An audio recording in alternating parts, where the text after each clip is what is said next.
ஜெய் சாய்ராம். ஜெய் குரு தேவதத்தா. ஸ்ரீ சாயி சத்குருவாணி.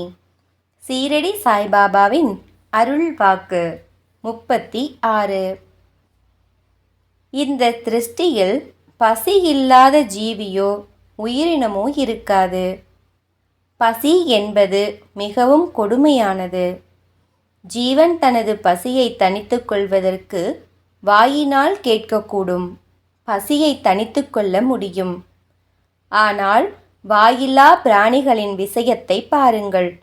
பூர்வ ஜென்ம கர்மவசத்தால் அது நாயாகவோ பூனையாகவோ பிறப்பெடுக்கிறது. அவற்றிற்கு நலன் பேணுவோர் இலர். வாயினால் பசியையோ துன்பத்தையோ தெரிவிக்க இயலாது. ஜீவனானாலும் பிராணியானாலும் ஒருவருக்கு ஒருவர் கடன்பட்டிருப்பதால் மட்டுமே ஒருவருக்கு அருகில் மற்றொன்று சேர்கிறது. அப்போது அவற்றை சீ என்று விரட்ட வேண்டாம்.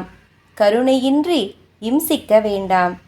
வார்த்தைகளால் மனிதர்களையோ ஜீவராசிகளை அடித்தோ இம்சிப்பதால் நமக்கு மிகவும் வருத்தம் ஏற்படுகிறது.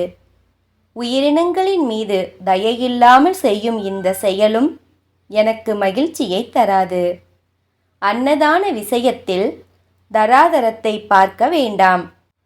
பசியின் கொடுமை யாராகிலும் ஒன்றே. பிராணிகள் ஆனந்தமாக இருந்தால்தான் எனக்கு ஆனந்தம் ஏற்படும். மண்தட்டில் உயிரினங்களுக்கு வைக்கப்படும் ஒரு கவளம் உணவு எனக்கு தங்கத்தட்டில் வைத்தது போலாகும்.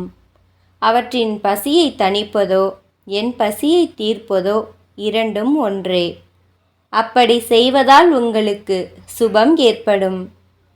என் வார்த்தைகளின் மீது நம்பிக்கை வை. ஜெய் சாய்ராம். ஜெய் குரு தேவதத்தா.